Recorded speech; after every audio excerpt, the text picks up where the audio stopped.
Okay, well, thank you, Dr. Kim. And again, sorry for the technical difficulty. So I'm delighted to introduce Dr. Michael J. Green, the professor and CEO of the U.S. Studies Center at the University of Sydney. Dr. Green is the quintessential scholar practitioner. He earned his PhD from Johns Hopkins SAIS before serving as senior advisor on Asia in the Office of the Secretary of Defense. He went on to serve on the staff of the National Security Council, a special assistant to the President for National Security Affairs and senior director for Asia.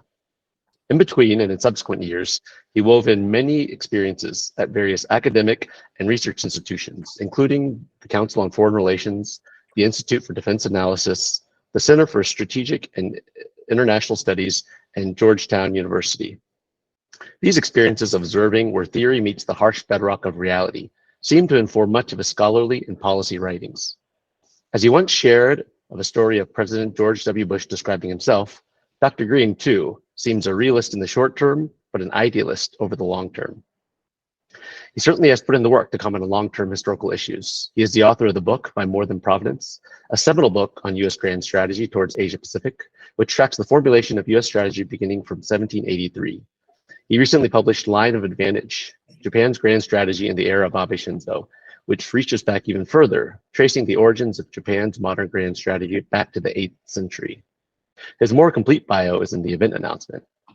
I'm not highlighting his accolades here to angle for good grades, as might have been the case when I was a student at Georgetown. I do so because he remains a teacher to many aspiring scholar practitioners, including myself, both through his explicit instruction and counsel, but also through his model of professionalism, productivity, decency, and good humor.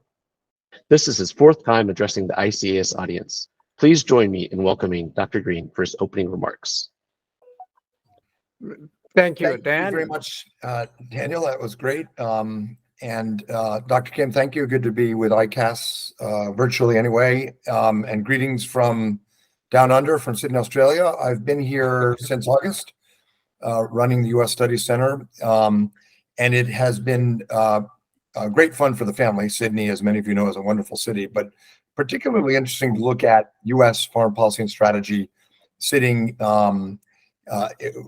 with an ally, but really an ally now in the front lines. Australia was not in the front lines a few years ago of geopolitical competition, but it sure is now. So I'll bring you some of that perspective to my brief remarks. I see some friends and real experts on the screen, so I want to leave a lot of time for exchange and comments and opinions.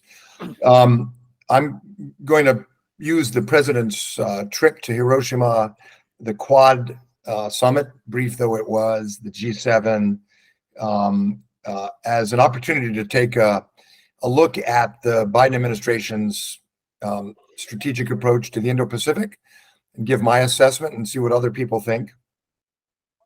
I'd start by saying, and based on the experience I had in government, and before I was in government with Patrick and others, telling government what to do, and looking at U.S. strategy back to 1783, I would start by saying I think there is such a thing as grand strategy. It's always messy. It's always full of hypocrisy and contradictions. But states do strategy if they're in a competitive environment, and the U.S. is. And the most important starting point for any grand strategy is to have your theory or your concept right. And I'd start with that. I think the Biden administration generally has that big foundational piece correct. Their theory of the case, their concept for American interests, their concept for the strategic environment and how the U.S. can shape it is pretty well established and has, I think, pretty broad consensus within the administration and even, with a cantankerous Congress. And the center of gravity for that approach clearly is allies and partners. And the Indo-Pacific strategy put out by the White House mentions allies and partners 33 times, I counted. I think China's mentioned 2 times. Now, there was a reason for that, but what it shows you is the message the administration is telegraphing to the world and to its own agencies and to the Congress and the American people is, this is an Asia strategy centered on allies. And this is really important because there has been surprising debate about this historically. And it goes back, if you read my book, to the 1850s when Commodore Matthew Perry opened Japan and came back and argued in speeches in New York and Philadelphia that the future of American strategy, the way America would shape the Pacific, was in alignment with Japan and the maritime powers, predicting Japan would someday become an ally. There was obviously a part where he was wrong, but anticipating an order based on balance of power, centered on America, Japan, Britain, now Australia and India. The other view was Humphrey Marshall, largely forgotten to history, who was a cavalry officer from Kentucky in the Mexican-American War. Then he became the U.S. commissioner or ambassador to China, and then later a general in the Confederate Army in the Civil War. But when he was in China, he made the case that China was the center of American strategy and should be the center of American approaches to the Pacific. He lost, but that view was reborn in the Open Door Notes and in the view of strategists like Henry Kissinger, Madeleine Albright, who essentially worked on China. And, in the Clinton administration and in the Obama administration in particular, but also in the Bush administration to some extent, there was debate about where our center of gravity should lie, with allies or with a rising China at the center of Asian civilization. In 2012, the Chicago Council on Global Affairs asked the American public, is our future cooperation better with China or with allies like Japan?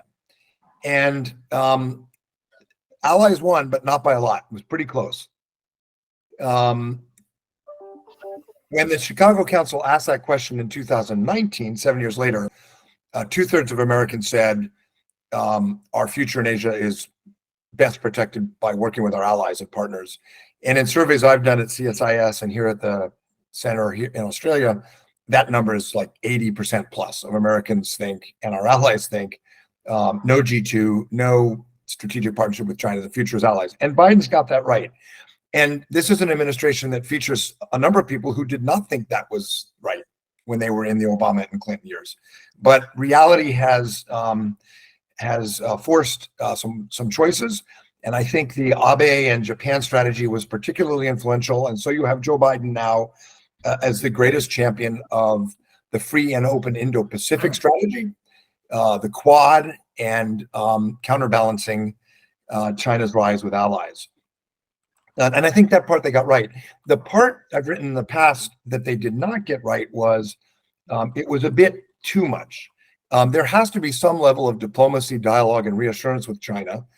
And, in the national security strategy the White House put out, the best they were able to muster rhetorically was a line that said, and I quote, "Peaceful coexistence with China is not necessarily impossible." So those of you who have a certain generation will think, as I did, that sounds like Dr. Spock on Star Trek, who talks like that with all the double negatives. And having worked on these strategic documents in government, you can tell how tortured and difficult the discussion was on describing our future with China. So even on that one, Susan Shirk was just on my podcast and made this point. Even on that one, I think Biden did pretty well in Japan. I think it helped that Japan was the host and shaped the approach to discussing China at the G7 and the Quad. But Biden, was pretty tough in the G7 and the Quad on China. But he said in his press conference that he thought there would be a thaw. He thought that, that he would have a summit with Xi Jinping. I think that piece of the framework, the administration starting to get in place. So pretty good on the concepts, the strategic concepts on the whole. I also think that the Quad and the G7, coming on the back of some very important state visits in the US, really showed there's meat on the bone. This is not just a rhetorical declaratory policy about allies. Our friend Kurt Campbell is working overtime. I'm sure he's exhausting everyone, as he did me and Patrick back in the day, getting real substantive deliverables and progress on alliances. You all would, of course, have seen President Yoon's state visit from Korea, the Washington Declaration, smoothing over debates about extended deterrence in a very effective way, but really on the back of Korea's Indo-Pacific strategy, demonstrating that Korea is not neutral in the future of the Indo-Pacific. The previous government, the Moon Jae-in government's preference for strategic ambiguity in the competition with China was deeply problematic for the Trump and Biden administration, for Japan, of course, but also for Australia and Europe. It did not play with allies and partners, and it didn't get Korea much out of China. There wasn't much payoff for that strategic ambiguity position. And it just wasn't consistent with what the Korean people thought. I mean, interestingly, the Korean people now are the most hostile to China of any of the major U.S. allies, more than Japan, even. So the Yoon government, I think, has adjusted in appropriate ways, and the Biden administration has respectfully and effectively addressed Korean concerns and demonstrated that Korea is not a wild card, is not going to be neutralized in the strategic competition. The summit wasn't perfect. Diplomacy towards North Korea is an extremely fraught, probably frustrating path. Personally, I would have liked to have seen, and I think the Korean public would have liked to have seen a bit more thinking on, or at least rhetoric on that. But on the whole, it was effective. And then the Marcos visit from the Philippines. Just as the Moon Jae-in government was a bit neutral on China competition, the previous government in the Philippines, Rodrigo Duterte's government, was downright hostile to the United States, in spite of the Filipino public and establishment's views. Marcos, people didn't know what to make of him. His father was pretty ill-treated by the Reagan administration. He deserved it, but you would think his son would want some payback. That does not appear to be the case. The Marcos state visit was quite powerful as a signal that the Philippines also is an ally that is going to step in for its own interests to protect its own sovereignty, but by so doing, step in to maintain this idea of a free and open Indo-Pacific. So pretty effective. And then in the trip to Hiroshima, while there was a lot of criticism of Biden, here in Australia especially, because he skipped Australia, the fact is every deliverable planned was completed, even with a truncated trip. I asked people here in Australia and friends in Japan, how many of you remember that Obama skipped 2 summits because of debt negotiations and Clinton won? And the answer is almost nobody remembers. So it's a blip. And the narratives about Clinton and Obama were pretty negative for about a week at that time too. I don't think it's a major strategic setback. I'm always quick to point out the only American president who has made every summit in Asia he committed to join was George W. Bush. But people have also pointed out he didn't have to deal with a Republican Congress cutting his budget, so maybe he had an unfair advantage.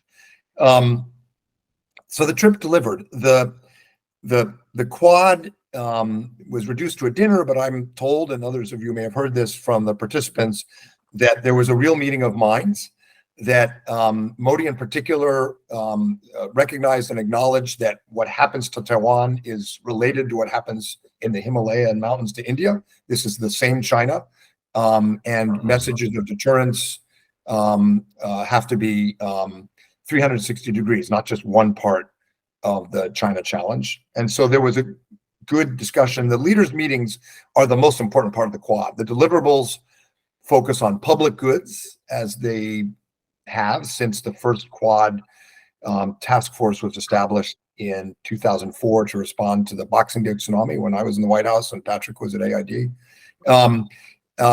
It's always been about public goods first, with a strategic and geopolitical message in the background. But the geopolitical message is very important. And that's the part the leaders tend to focus on, and we don't see it. But I hear they had more of a meeting of minds on the challenge they face from China than in any previous Quad session, which says a lot about India, really, and what they're experiencing. The G7, I thought, was pretty effective in locking in the democratic industrial countries' narrative on China. It came after President Macron of France was running around freelancing and offering to broker a peace settlement in Ukraine or to, stay out of Taiwan troubles. It was extremely unhelpful. Even the Quai d'Orsay and the French foreign and defense ministries were pretty horrified, I think. But he was on message in the G7. Prime Minister Sunak of the UK was much more outspoken about Asia Pacific, Indo-Pacific issues in China than before. And the focus on countering economic coercion from China, which almost all the G7 countries have experienced, particularly Japan and Canada, that was pretty powerful. I don't think there's a lot of detail yet, but that was an important message. And so too was, as I noted, Biden's message on reassurance and trying to work diplomacy with China. And then there's the PNG, Papua New Guinea piece, which probably is the biggest casualty of Biden canceling. I mean, that one mattered because American presidents don't sit down with Pacific Island leaders regularly. Bush did it once. Obama did it, I think, correct me if I'm wrong, once, maybe twice. I think it's going to be a more regular thing, but Biden wasn't able to do it. Tony Blinken did. The agreement with the government of Papua New Guinea on security cooperation is very significant and was unveiled. And I understand that the White House will invite the Pacific Island leaders and the PNG leadership to the White House, so that is some consolation prize. But the result was good, but that was maybe the biggest lost opportunity. On the whole, pretty good. Now, what's not so good? And I'll end with this and open it up. While if you looked at a scorecard between China's efforts to align countries and America's efforts to align countries, you would say America's winning right now. You look at all these summit agreements, and it's pretty significant. China is doubling down on Russia and Iran. Go team, go. Not exactly a winning team in international relations. China has clearly had success in what people are calling the global south, though. The further away you are from China, the more success. And there aren't big fancy summit meetings that capture that, but it's pretty clear China is making progress in sub-Saharan Africa, in Latin America, and in parts of Southeast Asia.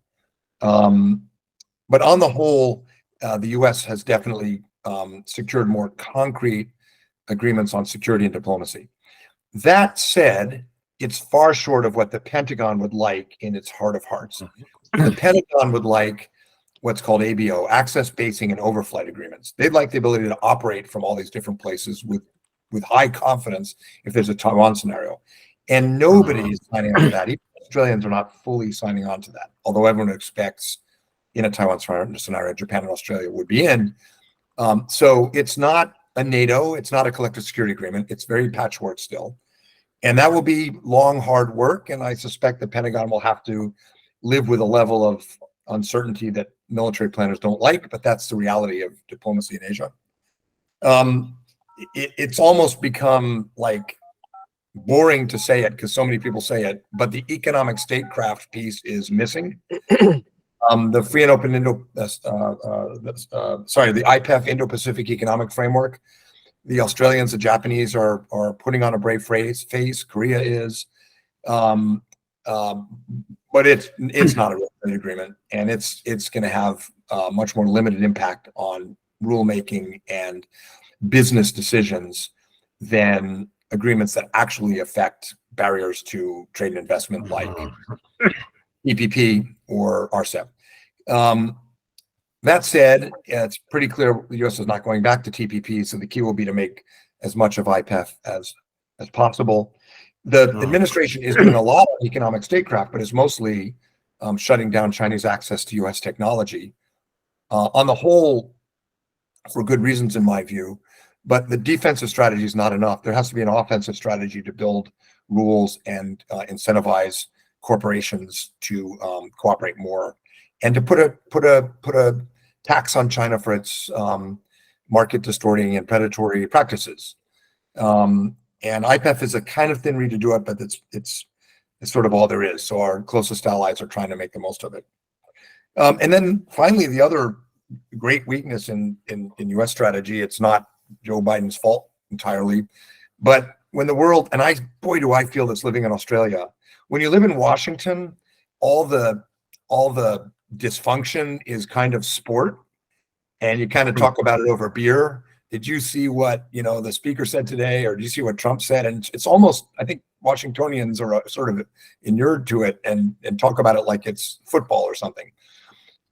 That's partly true in Australia or Japan, but it looks much worse sitting in Sydney. I gotta say, it all looks much worse. And I think constantly undercutting the successes Biden has had is the resurgence of Donald Trump, the debt negotiation, obviously, and the questioning out in the region, just as 70% of the American public questions why Joe Biden and Donald Trump, these old guys, are the best we can do. So that's just a reality. It's not like Joe Biden should change his strategy because of that, but it is something that is going to, continue to challenge us. It's not new. The Bush administration had to deal with Iraq. Nixon administration had to deal with Vietnam. Clinton administration had to deal with questions about American internationalism. It's not new, but it is pretty acute right now. So I'm there, mostly on an optimistic note. And Daniel or Professor Lee, I turn it over to you for questions, comments, criticism session, whatever you would like. Very good. Thank you, Mike.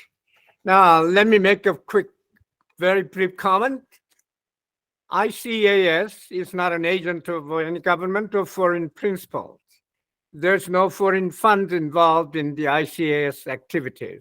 Thank you. Now we'll get into Q&A. Patrick Cronin. Go ahead, Patrick. Well, thank you. And not surprisingly, I agree with everything Mike has just said.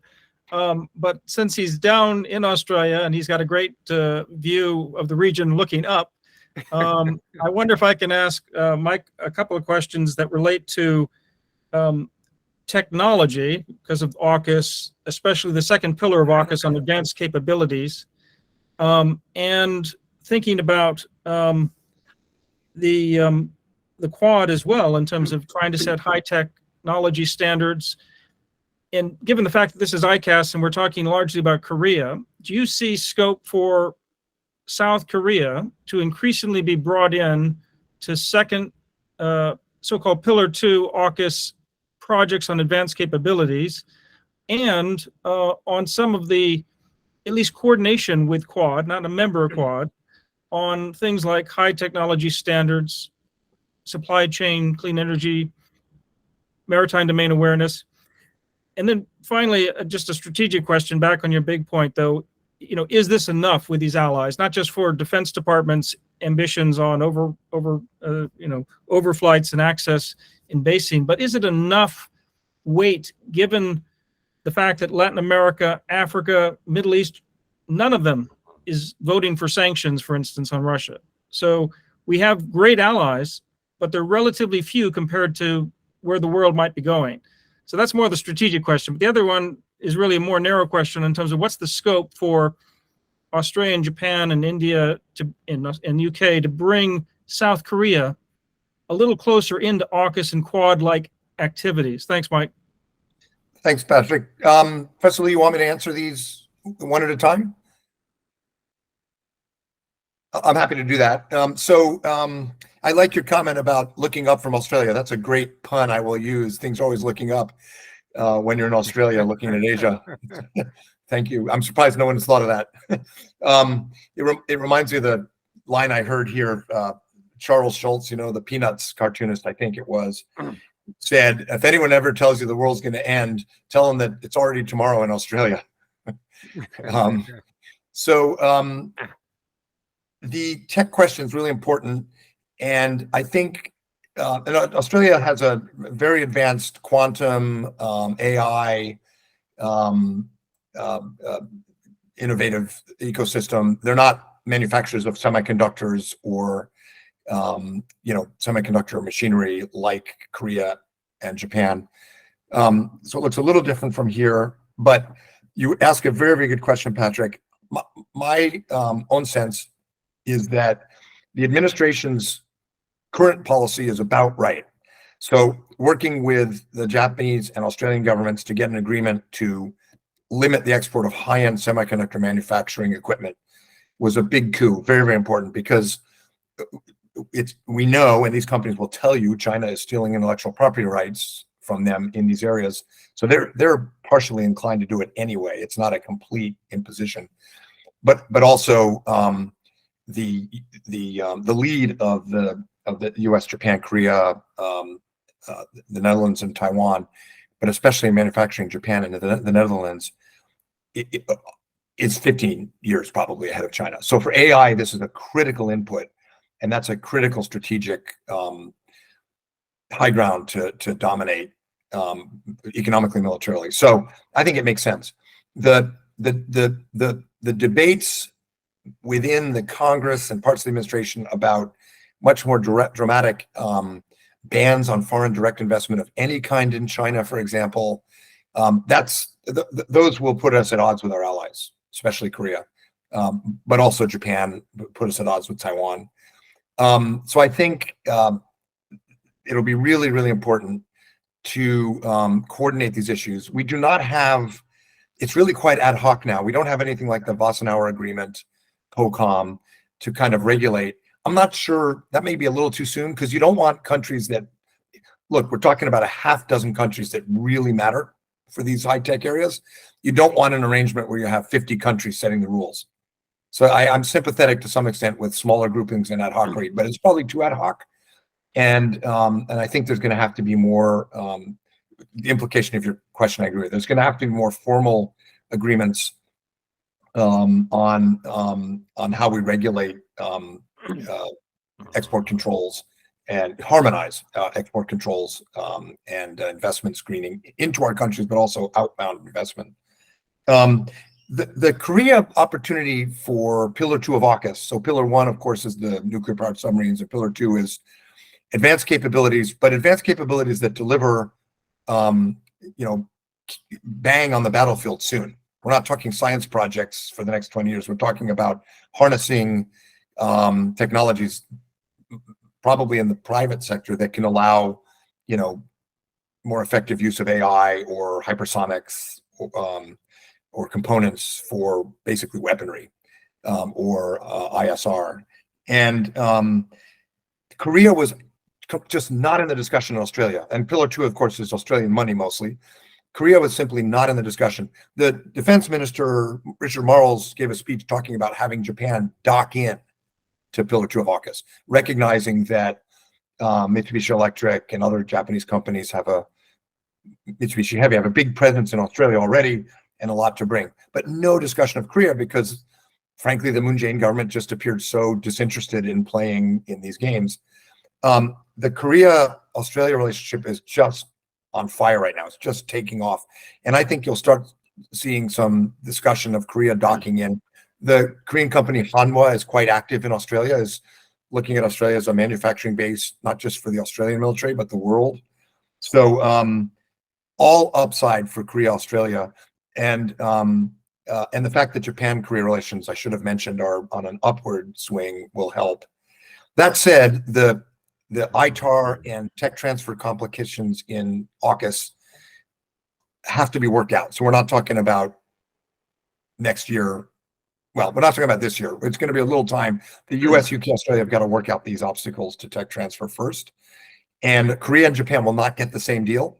Frankly, they won't get a complete ITAR exception. So it'll be complicated. But I think the governments right now are focused first on getting rid of the obstacles to the US, UK, Australia piece. Is it enough? I think, well, no.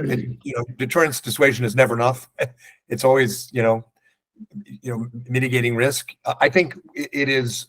It has increased the ability of the U.S. and Korea and Japan and others to mitigate the risk. I think it's complicated Chinese planning, this alignment. Now, that doesn't mean we're completely safe, because sometimes when you complicate enemy planning, or adversaries planning, they may look at more drastic measures. Japan's attack on Pearl Harbor was largely incentivized by a recognition the U.S. Navy was building up and would be ready. And so, it's not risk-free, but I think on the whole, it increases security. But in the global South, I don't think the Quad can save our position in the global South. India can help a little bit. People made that point at the Quad meeting, that India is sort of the right spokesman from our perspective for the global South. Modi went to PNG for a very important meeting, so India will help. But so in that sense, the Quad, I suppose, could play a role. But it really comes down to the US and Canada and Britain and others coming up with strategies for Latin America, the Pacific, and the Middle East that are as sophisticated as our strategies now for the Indo-Pacific. You can't put it on Kurt Campbell to solve that. Oh, well, thank you, Mike. Campbell's in other parts of the world. Very good. Tong Kim out there. Tong.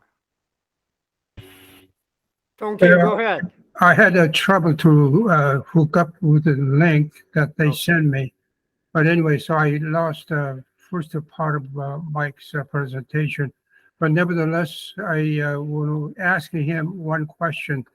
What shortcomings or was lacking in the efficacy of the Washington Declaration that you and Biden agreed a few weeks ago?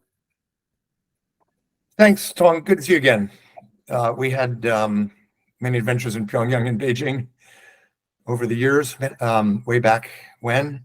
I thought the Washington Declaration was quite solid. The extended deterrence piece was necessary. That issue is not over.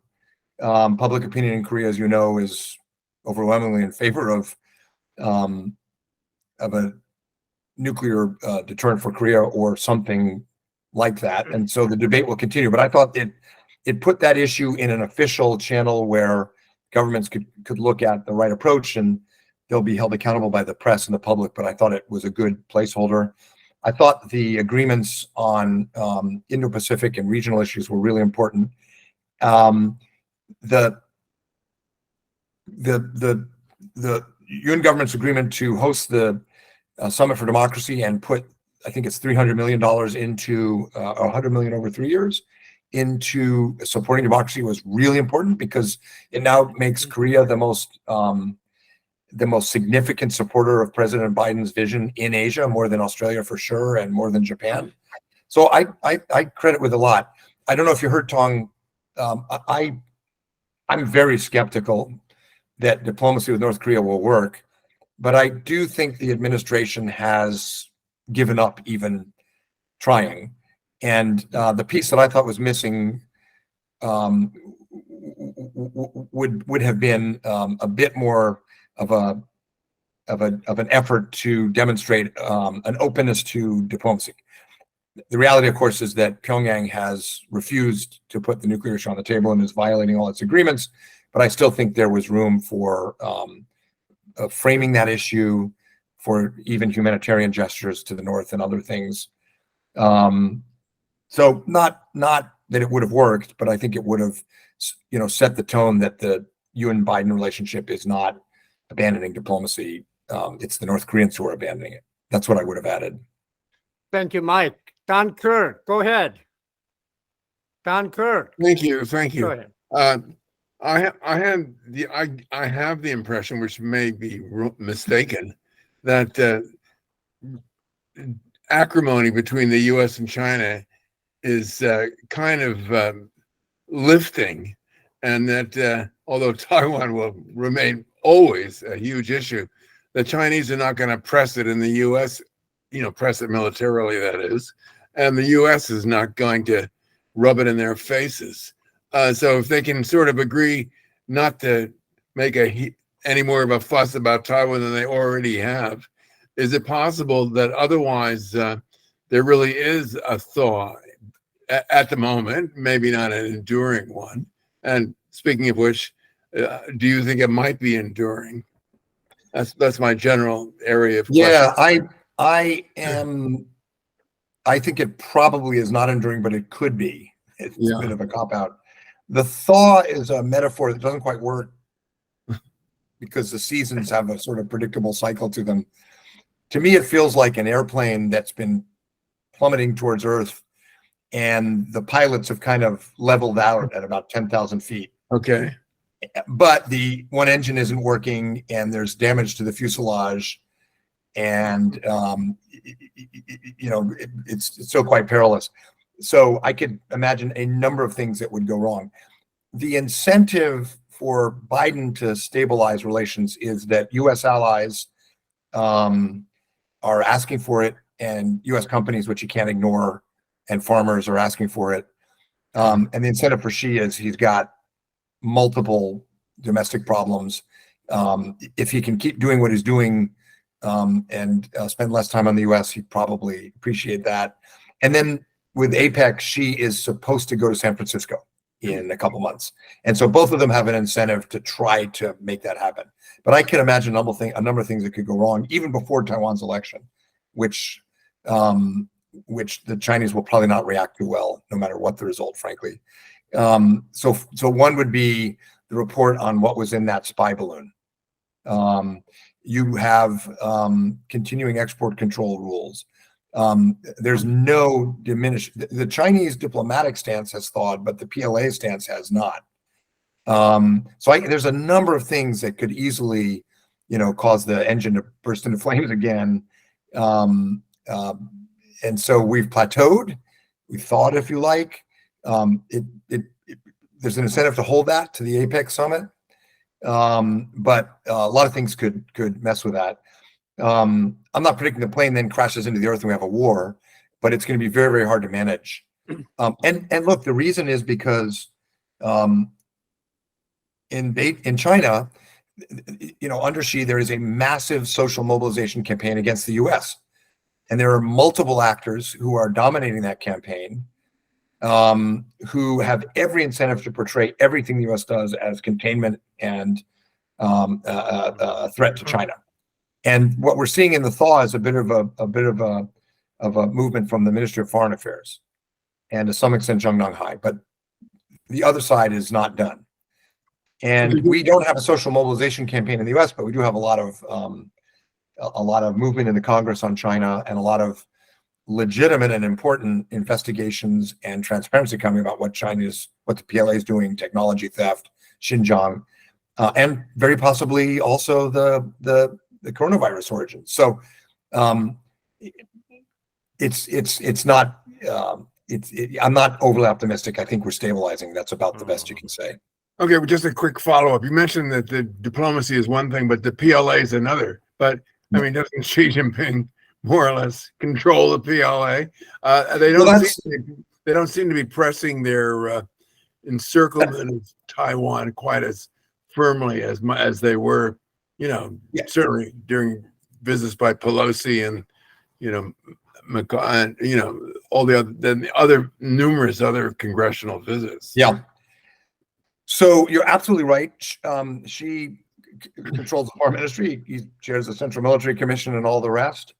One of the reasons President Bush and then President Obama decided that summits with Zhang and Hu were so important was because it was pretty clear that that absent a summit, the decision-making process in Beijing was not weighting diplomacy sufficiently, and that it was unfairly weighted to the PLA, and even more so now, of course. And so that's why I think the summit that would happen in San Francisco is so important, because Biden talking to Xi is the best chance to make to make some of this thawing a little more enduring, because the cycle in Beijing is going to go back to when the PLA wants something next. It presents it to the Central Military Commission. There's no civilian other than Xi Jinping and no foreign ministry official on that commission. You know how that's going to end. So the summit's really important to get into Xi Jinping's brain a little more of a consideration of the diplomatic consequences of what the PLA is doing. I'm not saying there's like good guys and bad guys in China. It's just about diplomacy with China being absolutely essential at the summit level. Okay, what about a Biden-Xi phone call? Will that help? And will it happen? The phone calls are not, I was in the White House for almost 5 years. The phone calls with Chinese leaders are not great. Yeah. They basically don't look at each other. The Chinese leaders have got their talking points. They deliver them. All the officials listening write down for the Plipro that they delivered them. There's not a lot of give and take. Thank you, Mike. A little bit, but yeah. Okay. And it's only an hour, and with consecutive translation, that means half an hour at most. So, Sergey Gobanov, go ahead. Sergey, go ahead. Hello, everybody. Go ahead. Like to go ahead. All of you. Do you listen to what I'm telling to you? Because my condition here in Seoul is not very good. and I'm residing in Seoul, so very interesting to listen to all the discussions. And my question is about North Korea. What I know, the North Korea is not so important for the US as it was before, because all the problems are concentrated about China, about global South, as you told in your presentation, and then Russia is also a problem in the world. So my question is, do you think that Pyongyang is ready to accept the US proposal for talks? Because without those, there is no way to solve the problem. Thank you. Well, this is the big challenge. So Pyongyang's position, as you know, is they don't want to accept talks, and they certainly don't want to accept talks that involve them in any way giving up their nuclear weapons or delivery systems. So that sure looks like a reason to not have talks. But I think we should be careful not to make the enemy the perfect the enemy of the good. I think, at some level, through the New York channel or others, it's very, very important to have communications. It's very important to look. I did the New York channel at the beginning of the Bush administration because they didn't want to talk to the State Department. They wanted the White House. And it was new. For the Bush relationship with North Korea was new. They knew the career diplomats like, David Straub or Tom Hubbard or others, but they didn't know the Bush administration political appointees. And I was sort of the first. We learned a lot, and they learned a lot. And in that case, it led to talks, ultimately unsuccessful. But just the learning process was helpful, and the communication. For example, in the New York channel, when I first went, the North Koreans had interpreted President Bush's famous Axis of Evil speech a certain way, and I was able to explain the process of the speech and what it meant. So that kind of discourse, even if there's no diplomatic result, is valuable for, frankly, the intelligence we get. I think there's also some possibility for examining humanitarian issues. Patrick would know this better, but when Patrick's old boss and my old boss, George W. Bush, had the view that humanitarian aid should be disconnected from nuclear diplomacy if we can guarantee it gets to people who need it. That is a channel that you could, ethically, morally pursue. I don't have high hope for the diplomacy, but I think the administration's, frankly, I think they're afraid of it, to be really candid. I think they think the diplomacy of North Korea is a loser domestically, a loser with the media. You raise expectations and then they get dashed. There's no way to look good. I think they've made some political judgments that are clouding their strategic judgment. And I'm not saying that because I think there'll be a result. I think the process itself yields some benefits. Thank you, Mike. David Lee, go ahead. Hi, thank you David. so much for your insight. I just had a really quick question. So it's been reported recently that China's exports to North Korea surged last April by 69% year on year. And that's been kind of compounded with an earlier report this year that the North Korean food crisis has been worsening since February. So I was just hoping to get your thoughts on, this potentially deteriorating situation, whether or not this is, is this just a blip, or is, and also how we can like factor this in both into Korea's strategy, but also into China's strategy. When I was in government, I would say that when it came to North Korea, China was helpful 20-30% of the time, frankly, which wasn't bad, actually, and helpful in terms of not just hosting the six-party talks, but sometimes putting considerable pressure on North Korea, particularly in finance and banking, which didn't get a lot of public attention. But when the Treasury or Federal Reserve Bank went to the People's Bank of China with evidence of illicit North Korean accounts, they acted. Today, China is what, 2% helpful in North Korea? 0% helpful? I don't know what the number would be, but it's a lot less. It's obviously reflecting the U.S.-China geopolitical competition and the very strong hand of those in Beijing who see North Korea not as a liability for China, but as tool to, keep the Americans and others off guard.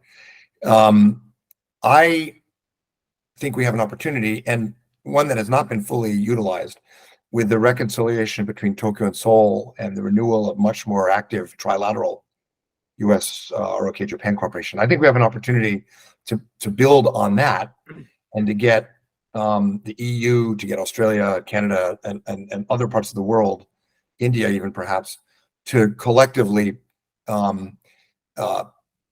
impose a cost on China for its support of North Korea. And that's part of the reason why I think some diplomatic effort by the US would be necessary, because if you're going to go to India or others and say, we want to put out a statement that China has to do more on North Korea, we're going to point out what China is doing and so forth. I think those countries are going to look for a little bit of diplomacy from the US to sweeten the bitter pill they have to swallow. They'll all be different. They'll have different responses. But I think the US we're complaining a lot about a lot of things with China, but I think China's support for North Korea needs to get more prominent attention. The US ROK Japan trilateral makes that possible. Frankly, the difficulty getting other countries to bring this up publicly with China, the difficulty was that the previous Moon government didn't want them to. Previous Moon government's diplomacy was all about getting, European countries to pressure the US to do a summit with North Korea. The exact opposite. I think the Yoon government's approach now means Korea will be a really important voice in mobilizing governments to put some more costs on China diplomatically for support of North Korea. Thank you, Mike. David? Okay, Joe Park, go ahead. Yes, thank you for your comment and also answering the question for us.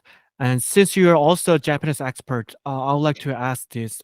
In the recent interview, Henry Kissinger, you probably read it, he predicts Japan takes moves to secure nuclear weapon within 5 years. I know Japanese public doesn't like nuclear weapon, and even they don't want to talk about nuclear weapon since Hiroshima and Nagasaki. But I just wonder, what's your thought on what do you think Japanese future on this? Well, I'm in Australia, but I'm still the Henry Kissinger Chair at CSIS. So I have to begin by saying that Dr. Kissinger is one of the most brilliant strategic thinkers in American history. But he usually got Japan and Korea wrong, and Australia for that matter. And Dr. Kissinger, as a structural realist, I guess you'd say, theoretically, has been arguing Japan would develop nuclear weapons since the 1960s. He's been arguing it for a long time, and any good scholar sticks to their argument to the end. The public opinion polls in Japan are the mirror opposite of Korea. 80% or so of Koreans say Korea should have nuclear weapons. 80% or more of Japanese say under no circumstances should Japan have nuclear weapons. That doesn't mean they wouldn't. It doesn't mean they don't have the capability. And from time to time, the Japanese government has let it slip that they have that capability, just to make sure the American extended deterrent is credible, and to have some purchase. The most I could see with Japan, and it's not impossible, would be the introduction of tactical nuclear weapons, dual keyed, which also would be the most likely for Korea if there is some change in nuclear force posture in the Indo-Pacific. I think that would be the step before either Japan or Korea would seriously consider nuclear weapons. Operationally, I'm not sure you get that much from deploying tactical nuclear weapons in theater again, which we withdrew, of course, during the George Herbert Walker Bush administration in '91. But in terms of strategic signaling, it might become necessary. I'm not opposed to it. I think it's much more complicated than the advocates think. If the U.S. can't get, or Japan can't get, Aegis Ashore batteries because of local protests in Japan, what are the chances of getting nuclear weapons in somebody's backyard? So I think the NIMBY thing is much tougher than strategists acknowledge, and in Korea too. But that kind of dual key U.S. ROK, U.S. Japan controlled nuclear weapons with the launch systems, the cruise missiles or whatever in Japan or Korea, not impossible. But nuclear weapons in 5 years for Japan, nah, don't see it. Thank you, Mike. Joe Bosco, go ahead. Hi, Mike. Good to see you again. I'm sorry I missed the beginning, so I may have not caught your comments on Ukraine, if any. I'm wondering what the sense is in the region of the outcome of the Russia-Ukraine war, or special operation, as Putin likes to call it. How do they feel about the U.S. role, and do they think the U.S. is showing the right kind of leadership, is being a little bit too timid, and delaying its effective weapon systems to Ukraine, or do they think they were being too provocative?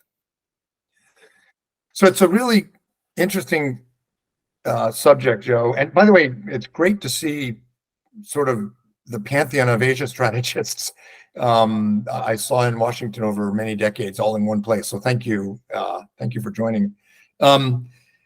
I did a piece for National Bureau of Asian Research, has a journal you may know called Asia Policy, and they did a special edition. I think it's the one that's currently out on Ukraine and Asia. And I wrote the piece on U.S. allies and also on China.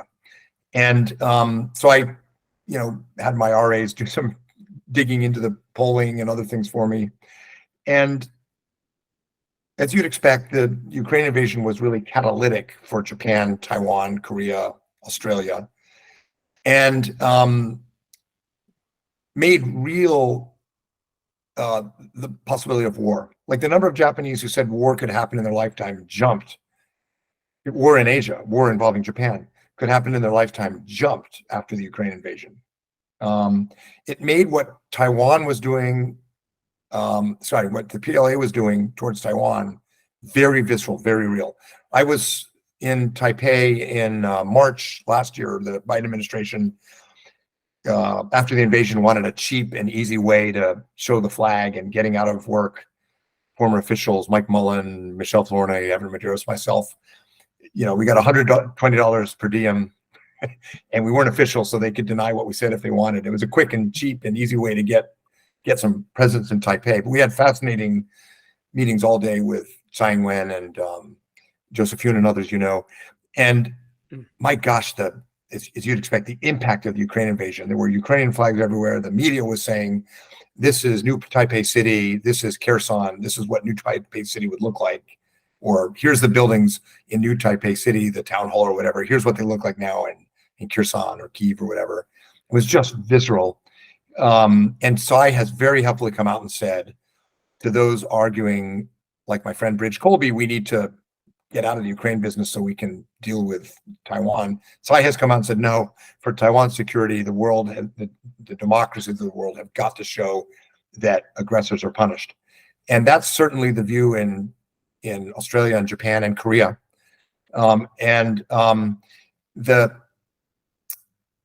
of the things that came out of our meetings with Tsai was she clearly recognized that for Taiwan's security, it wasn't just Japan or Australia or the US that mattered, that Europe mattered. The fact that Australia, Japan, Korea, Taiwan stepped up to help NATO with various measures was a signal to China that Europe may well do the same. May not be military, it could be economic, but that's very consequential. So the connecting of Asian allies and NATO with the so-called AP4 is really significant. A huge on-side goal by the Chinese when they align so closely with Russia. The outliers are, of course, the so-called global South, including India, where the frame many people see this in is not Russia invading a smaller country, but NATO, the West, the former imperial powers trying to punish a country for, looking after its territorial disputes or something. They don't really care about the Russia part.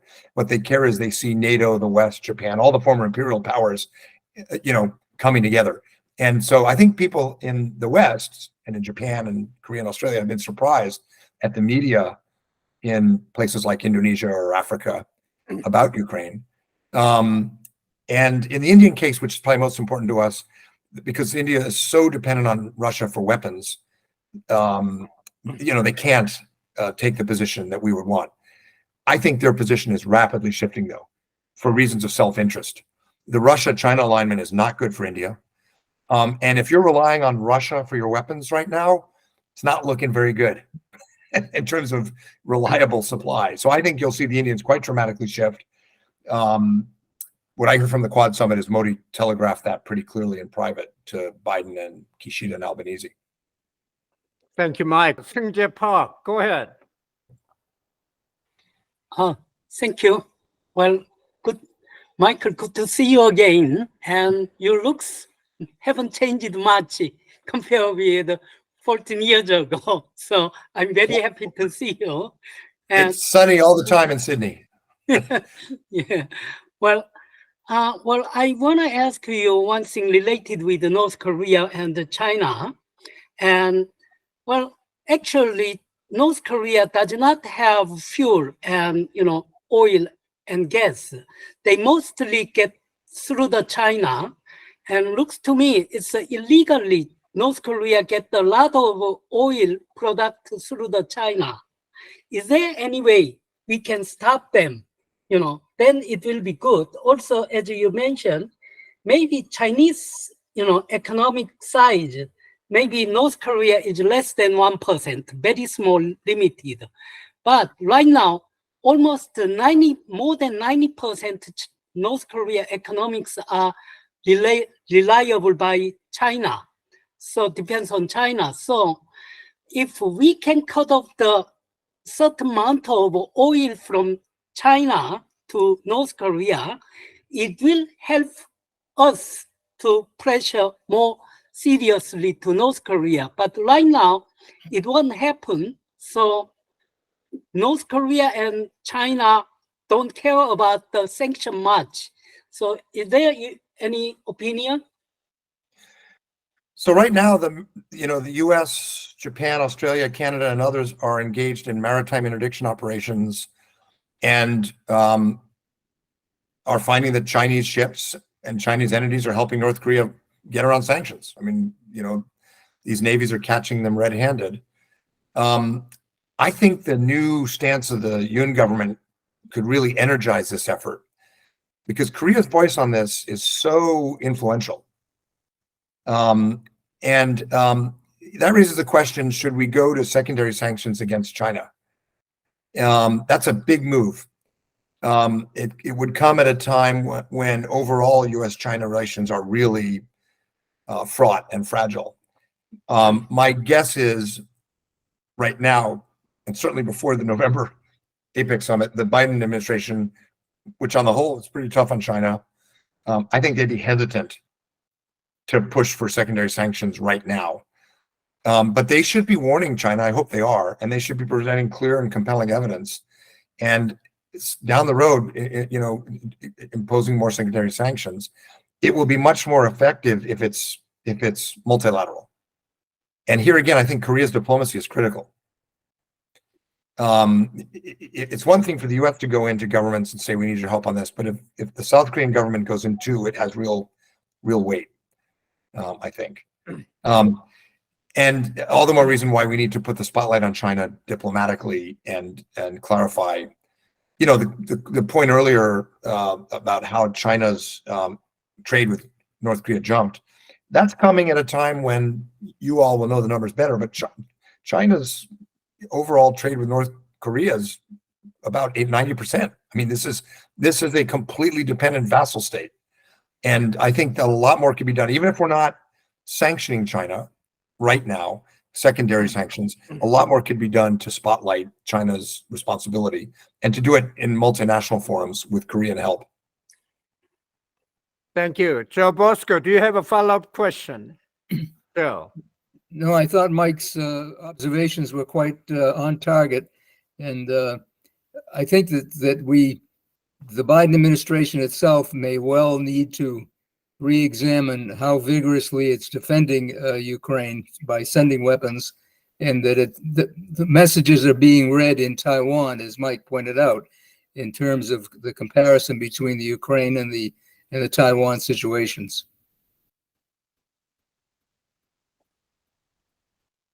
All right. Tong Kim, do you have any follow-up question? Okay, let's talk about some idea that I've been pondering upon for some time, and the story will be very familiar to Mike himself. Now, not too long ago, Pompeo published a book, and in which he said when he went to Pyongyang in the capacity of a CIA director, not as the Secretary of State, and met with Kim Jong-un, and Kim Jong-un said, we need the U.S. troops in the peninsula to check on the Chinese.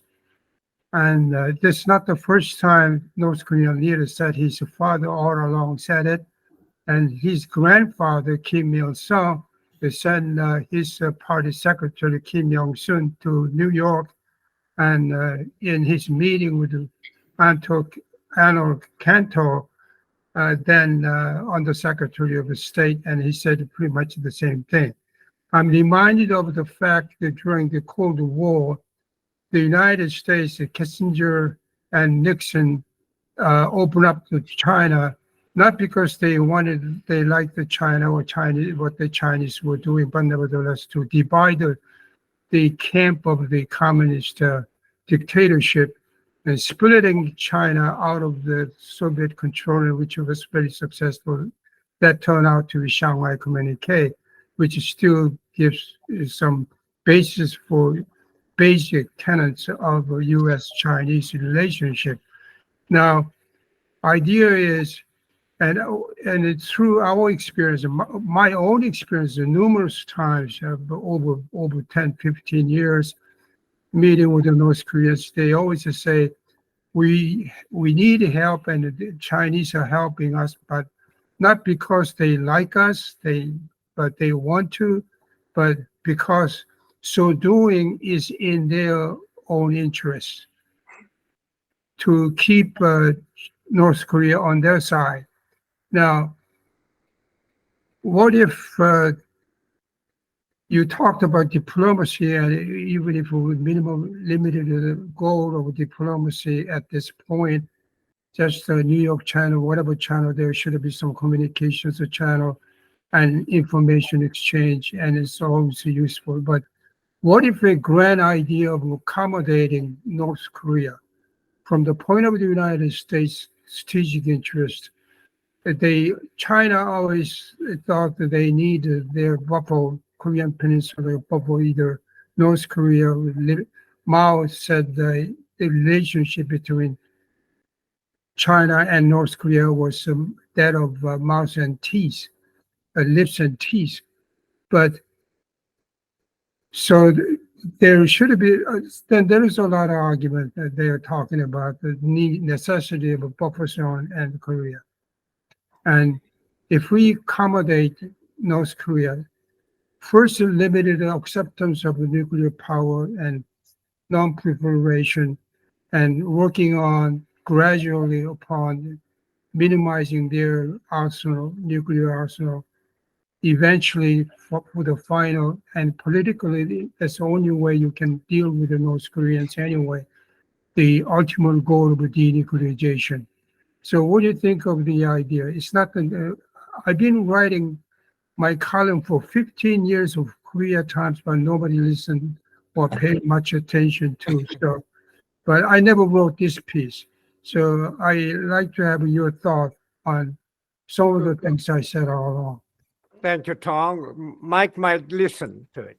Go ahead, Mike. I've had a monthly column in Jungang Ilbo for 15 years, and I've noticed that when I say the most crazy dumb stuff gets the most attention. So maybe you should go for it.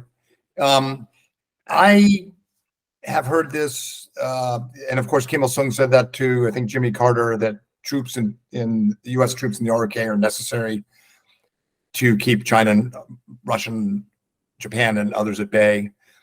I'm not sure what to make of it. I mean, Kim Jong-un also said that it was Kim Il-sung's wish to get rid of nuclear weapons. I never believed that for a minute. So I'm not sure how much of it is just rhetoric, to be honest. But even if it's sincere, and it's possible it is sincere, because there would be some logic to it from North Korea's perspective, I think it's a very risky line for us to build diplomacy around. A couple reasons. One is The Nixon opening to China, that happened, after Russian, Soviet, and Chinese troops fought major armored battles along the Amur River. I mean, they were engaged in war, basically. The split had happened. Historians don't argue Nixon created the split. He exploited it. I don't think that North Korea's relationship with China is in any way comparable.